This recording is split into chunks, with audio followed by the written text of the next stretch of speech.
Noon, good night, good evening, what ever the time is. जैसे मैं बोलती हूँ आपको, किसी भी टाइम पे आप इस वीडियो को देख रहे हैं, बस आपका टाइम अच्छा होना चाहिए। हम यहाँ पर डिस्कस करने जा रहे हैं जेईई मेंस 2023 के अभी जो क्वेश्चंस आए हैं, लेटेस्ट क्वेश्चंस जो आए हैं 2023 में, उसके क्वेश्चंस डिस्कस करने जा रहे हैं। आज मैं आपके लिए वीडियो जो लेके आई हूँ वो ऑर्गेनिक केमिस्ट्री का है। प्रीवियस जो लेक्चर्स है, जो वीडियोज़ है, उसमें मैंने आपको कोऑर्डिनेशन कंपाउंड के 2023 जेईई मेंस के क्वेश्चंस प्रोवाइड करें विद सॉल्यूशन। उससे पहले मैंने कॉन्सेंट्रेशन टर्म्स के, मोल कॉन्सेप्ट के प्रोवाइड करें। तो अब आज हम ऑर्गेनिक के कुछ क्वेश्चंस डिस्कस कर रहे हैं, जिसमें से अभी हमने जो पोर्शन उठाया है that is from GOC, general organic chemistry, जिसके अंदर हम inductive effect, resonative effect, hyperconjugation, acidic character, basic character, इन सबको डील करते हैं।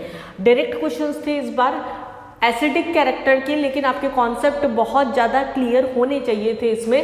फर्स्ट क्वेश्चन बिना टाइम वेस्ट किए हम स्टार्ट करते हैं। इंक्रीजिंग ऑर्डर ऑफ पीकेए, यहाँ पर हमें क्या है, फर्स्ट क्वेश्चन में क्या पूछा है, पीकेए का इंक्रीजिंग ऑर्डर। पहली चीज पीकेए बताता क्या है, जिन लोगों ने आयनिक इक्विलिब्रियम पढ़ रखा है उन लोगों को पता होगा के जो होता है वो क्या होता है, negative logarithm of pKa is negative logarithm of केए। इसका मतलब हमारे पास में जितना ज़्यादा केए की वैल्यू होगी, पीकेए की वैल्यू उतनी ही कम होगी। और अगर कोई भी एसिड है, अगर वो डिसोशिएट हो रहा है, हमारे पास H+ और A- हम लेट कर लेते हैं, तो Ka जो उसका डिसोसिएशन कांस्टेंट होता है वो क्या होता है, H+ और A- का जो भी कंसंट्रेशन होगा अपॉन Ha का कंसंट्रेशन। तो सीधी सी चीज़ क्या हुई यहाँ पर, H+ जितना ज़्यादा जल्दी रिलीज होगा उतना ही ज़्यादा एसिडिक कैरेक्टर होगा, Ka की वैल्यू उतनी ही ज़्यादा होगी, मतलब Pka की वैल्यू उतनी ही कम होगी। तो हम यहाँ पर एसिडिक कैरेक्टर जो है directly proportional to Ka and inversely proportional to Pka, ये हम जानते हैं। यहाँ पर एसिडिक कैरेक्टर अगर हमें निकालना आता है तो Pka और Ka की वैल्यू हम उसके अकॉर्डिंग निकाल सकते हैं। अब ऑर्गेनिक में एसिडिक कैरेक्टर जो फिनॉल है उसका किस किस पर डिपेंड करता है, रेजोनेटिक इफेक्ट पे डिपेंड करता है। -R इफेक्ट लग रहा है तो डायरेक्टली प्रोपोर्शनल, +R लग रहा है तो इन्वर्सली प्रोपोर्शनल, -R लग रहा है तो अगेन डायरेक्टली प्रोपोर्शनल, और +I लग रहा है तो इन्वर्सली प्रोपोर्शनल। मैं विद कॉन्सेप्ट आपको समझा रही हूँ ये क्वेश्चन, क्योंकि मैं डायरेक्ट आंसर इसलिए नहीं बता रही, आगे कोई भी क्वेश्चन इस पैटर्न का आता है तो आप उसको अटेंड कर सके। हाइपोकॉन्जुगेशन अगर लग रहा है तो that is also inversely proportional. अब हमारे पास में यहाँ पर क्या है, 4-5 कंपाउंड्स दे रखे थे, फिनॉल, क्लोरो, यहाँ पर ortho, Meta chlorophenol, para nitrophenol. उसके बाद में हमारे पास में यहाँ दे दिया 1 2 3 4 5, यहाँ पर हमारे पास में दे दिया try मिथाइलफिनॉल and ortho para dinitrophenol. ये कंपाउंड्स हमारे पास में यहाँ दे रखे। मैं इसी क्वेश्चन में यहीं पर सॉल्यूशन थोड़ा सा ऐड ऑन कर देती हूँ। यहाँ कोई इफेक्ट नहीं लग रहा है, क्लोरीन जो है मेटा पोजीशन पे प्रेजेंट है। अगर एक फंक्शनल ग्रुप के साथ में मेटा पोजीशन पर अगर कोई भी ग्रुप प्रेजेंट होगा तो वहाँ पर रेजोनेटिव इफेक्ट नहीं लगता, वहाँ केवल क्या लगेगा, -I इफेक्ट लगेगा।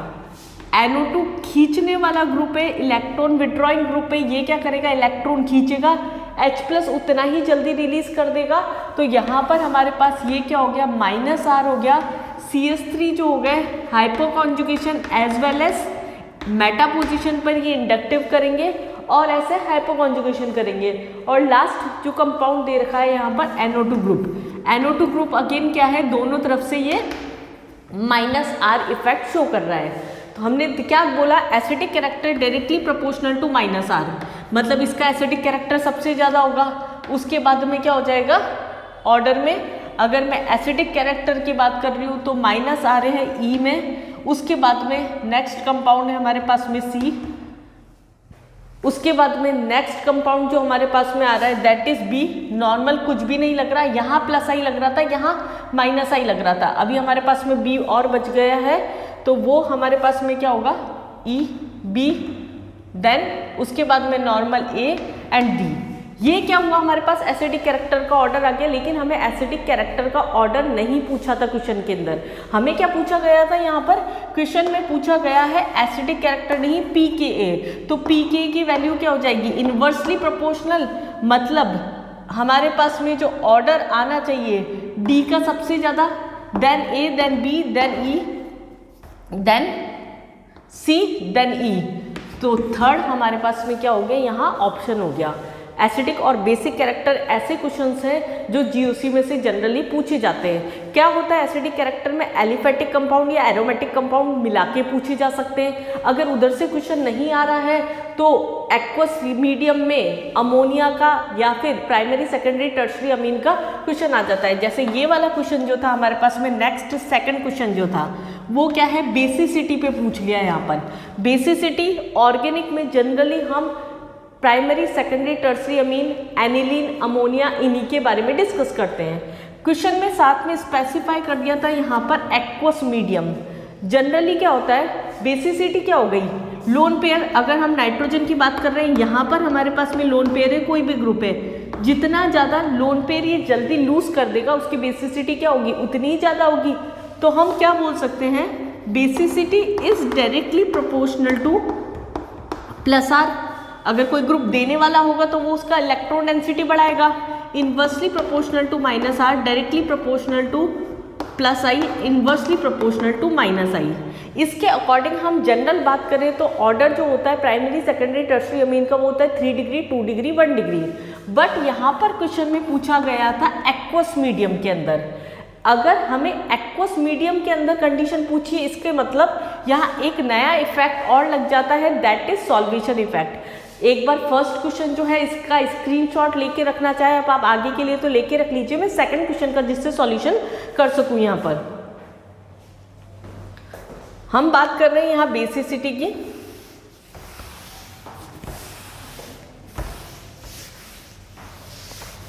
बेसिसिटी हम क्या ले रहे हैं यहाँ पर, बेसिसिटी अभी मैंने बोला सेकंड क्वेश्चन में यहाँ पर सॉल्व कर रही हूँ आपका, माइनस आई के डायरेक्टली प्लस आई के डायरेक्टली प्रोपोर्शनल, माइनस आई के इन्वर्सली प्रोपोर्शनल, क्योंकि जितना ज़्यादा लोन पेयर पे डेंसिटी बढ़ेगी लोन पेयर उतना ही जल्दी लूज हो जाएगा। बट जैसे ही क्वेश्चन में बोल दिया एक्वस मीडियम, एक नया इफेक्ट आ जाता है यहाँ पर, दैट इज सॉल्वेशन इफेक्ट, जो कि नाइट्रोनियम आयन की स्टेबिलिटी को इंक्रीज या डिक्रीज उसके अकॉर्डिंग करता है। उसके अकॉर्डिंग क्या है, अगर 2 डिग्री है हमारे पास में यहाँ है तो आर ग्रुप दोनों तरफ हमारे पास प्रेजेंट ही है। क्वेश्चन में क्या दिया था यहाँ, nitrogen, methyl group, Emmys, methyl group, 3 degree, 1 degree, 2 degree और नॉर्मल अमोनिया। 2 डिग्री में क्या होता है, यहाँ पर सॉल्वेशन इफेक्ट भी लग रहा है, उससे ये नाइट्रोनियम आयन स्टेबलाइज हो रहा है और प्लस आई भी लग रहा है। तो इस कंडीशन में जहाँ क्वेश्चन में मेंशन कर दिया था आपके पास में एक्वस मीडियम, तो यहाँ क्या है, सॉल्वेशन इफेक्ट डोमिनेंट हो जाता है। तो उसमें ऑर्डर क्या हो जाता है हमारे पास में, 2 डिग्री सबसे ज़्यादा होता है, 2 डिग्री सबसे ज़्यादा होता है, उसके बाद में यहाँ पर 1 डिग्री, देन 3 डिग्री और फिर हमारे पास में नॉर्मल अमोनिया आता है। अगर आर हमारे पास में मिथाइल ग्रुप दे रखा है तो आगे के लिए भी मैं एक चीज़ और बता देती हूँ, अगर आर ग्रुप एक कार्बन से ज़्यादा है तो वहाँ इंडक्टिव डोमिनेंट हो जाता है, तो ऑर्डर जो होगा यहाँ पर 3 डिग्री और 1 डिग्री हो जाएगा। पर अभी का क्वेश्चन हमारे पास में क्या है, मिथाइल ग्रुप का था ये वाला क्वेश्चन, तो इसका मतलब ऑर्डर क्या हो गया हमारे पास में, सबसे पहले 2 डिग्री वाला था 1, ऑप्शंस में आप ढूंढ लीजिएगा इसे, 1 हो गया, देन हमारे पास में सेकंड ही हो गया, देन थर्ड हो गया और फिर फोर्थ हो गया। तो ये हमारे पास में क्या हो गया, इसका आंसर हो गया। तो ये 2 क्वेश्चंस हो गए हमारे पास में जो एसिडिक और बेसिक कैरेक्टर है उसको लेके पूछे गए थे। ऑर्गेनिक के अंदर क्या है, अगर आपको टिपिकल ऑर्गेनिक भी नहीं आती, आप आइसोमेरिज्म हो गया, जीओसी 1 में रीजनिंग वाला पोर्शन हो गया, like melting point, boiling point, stability, acidic character, basic character से 2 से 3 क्वेश्चन तो आप इससे भी बहुत ईजिली यहाँ से कवर कर सकते हैं। नेक्स्ट क्वेश्चन हम लेके चलते हैं आगे।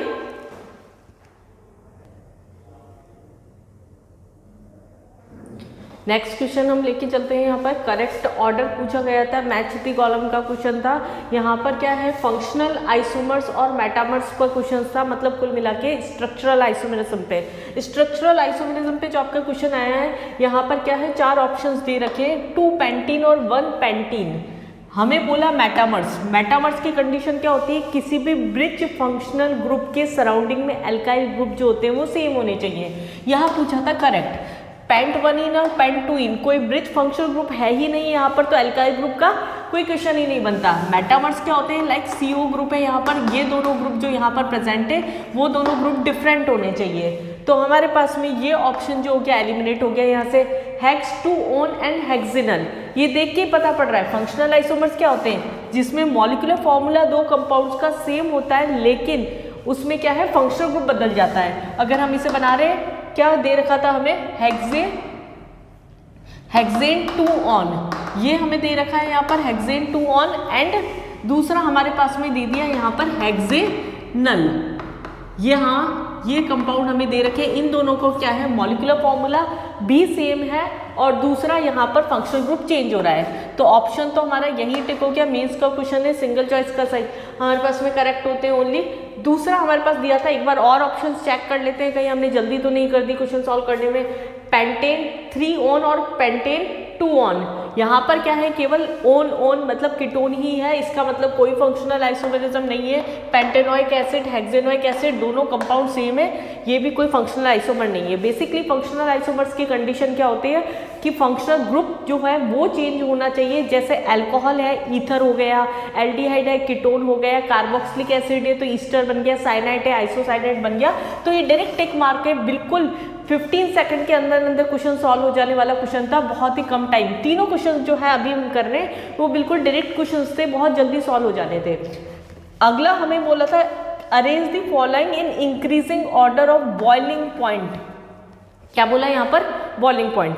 जनरली क्या बॉइलिंग पॉइंट का कॉन्सेप्ट चलता है ऑर्गेनिक में, मोलर मास जितना ज़्यादा या कोई फोर्स ऑफ अट्रैक्शन जितना ज़्यादा उतना ही ज़्यादा उसका बॉइलिंग पॉइंट होता है। अगर हम मास के बेसिस पर बात करते हैं सबसे पहले, क्योंकि सारे लीनियर कंपाउंड है, यहाँ ब्रांचिंग नहीं हो रही, अगर ब्रांचिंग होती है तो उसका बॉइलिंग पॉइंट कम हो जाता है। यहाँ क्या है, नंबर ऑफ कार्बन सेम है सब में, फर्स्ट, सेकंड, थर्ड, फोर्थ, यहाँ पर सब में क्या है similar number of carbon atom दे रखे थे क्वेश्चन के अंदर, 1 2 3 4 5, 1 2 3 4 5, अगेन 5 और 5, सब में number of carbon atom same थे। तो मतलब हमारे पास जो हैलोजेंस प्रेजेंट थे अलग से, उनके बेसिस पर हमें यहाँ देना था। हम बोल सकते हैं मोलर मास के डायरेक्टली प्रोपोर्शनल या van der Waal force of attraction के डायरेक्टली प्रोपोर्शनल। तो यहाँ सीधा सीधा आंसर क्या हो जाएगा हमारे पास, सेकंड क्वेश्चन का जो आंसर है, ये हमारे पास में सेकंड क्वेश्चन का जो आंसर है वो क्या हो जाएगा, A then B then C then D. बहुत ईजी क्वेश्चन है। अगर ऑर्गेनिक में से आपके क्वेश्चंस जो है वो रीजनिंग क्वेश्चंस आ रहे हैं, आपने एक बार अच्छे से इनके कॉन्सेप्ट समझ रखे हैं तो इनमें गलत होने के चांस होते ही नहीं है। एसिडिक कैरेक्टर, ऐसा होता है बहुत सारे बच्चों को ऑर्गेनिक में रिएक्शंस लिंक नहीं करनी आती, मैकेनिज्म समझ में ही तो आ गया, लाइक हम सब्स्टिट्यूशन रिएक्शन पढ़ रहे हैं, हम उसे उस टाइम पे समझ तो पा गए, लेकिन रिएक्शन में कैसे अप्लाई करना है, अगर मिक्स होके क्वेश्चन आ गए, बाकी जितने भी रिएक्शन बेस्ड क्वेश्चन थे इस साल जैसे पेपर के अंदर सारे मिक्स क्वेश्चन थे। अगर आपको NSR आता है, आपको नेम रिएक्शन नहीं आती है, आपको नेम रिएक्शन आती है, आपको रिएक्शन मैकेनिज्म नहीं आता, तो बच्चा अटेंड नहीं कर पाएगा क्वेश्चन, क्योंकि वहाँ पर ABCD करके यहाँ पर ऑप्शंस दे रखे थे। एसिडिक कैरेक्टर है, यहाँ पर OH हो गया, OH हो गया, OH हो गया, OH हो गया। थर्ड क्वेश्चन में लेके चल रही हूँ यहाँ पर एसिडिक कैरेक्टर का जो पूछा था। अभी मैंने फर्स्ट क्वेश्चन में क्या समझाया था, जो इससे 3 क्वेश्चन पहले जो दोनों क्वेश्चंस लिए थे, फर्स्ट क्वेश्चन में एसिडिक कैरेक्टर के सारे कॉन्सेप्ट डील कर रहे थे। अगर आपने वो वाला क्वेश्चन ध्यान से समझा है तो हम इसको डायरेक्ट कर सकते हैं। फिनॉल, यहाँ कोई इफेक्ट नहीं लग रहा है, 2 CH3 ग्रुप, मतलब यहाँ पर क्या लग रहा है हमारे पास में hyper conjugation and plus I effect लग रहा है। NO2 ग्रुप ये क्या लगा रहा है, -I ग्रुप लगा रहा है, और OCH3 ये रिंग में इलेक्ट्रॉन देगा, मतलब ये -R ग्रुप लगा रहा है। एसिडिक कैरेक्टर हमने क्या बोला था, OCH3 नहीं था, ऑप्शन में उल्टा यहाँ पर OH था। फिनॉल का पूछा गया था यहाँ पर, तो फिनॉल के एसिडिक कैरेक्टर हमने अभी बोला directly proportional to -R and -I and inversely proportional to +I and hyperconjugation. तो यहाँ पर हमारे पास में क्या हो गया, -R के डायरेक्टली प्रोपोर्शनल, मतलब हम ABCD लिख देते हैं, यहाँ पर ऑप्शंस थे, मैं डायरेक्ट ऑप्शंस बना रही हूँ। ये क्या हो गया हमारे पास में D, देन उसके बाद में हमारे पास में C, यहाँ पर कोई इफेक्ट नहीं लग रहा, +I उसको कम कर देता है, तो A देन B। ये हमारे पास एसिडिक कैरेक्टर का नेक्स्ट क्वेश्चन हो गया।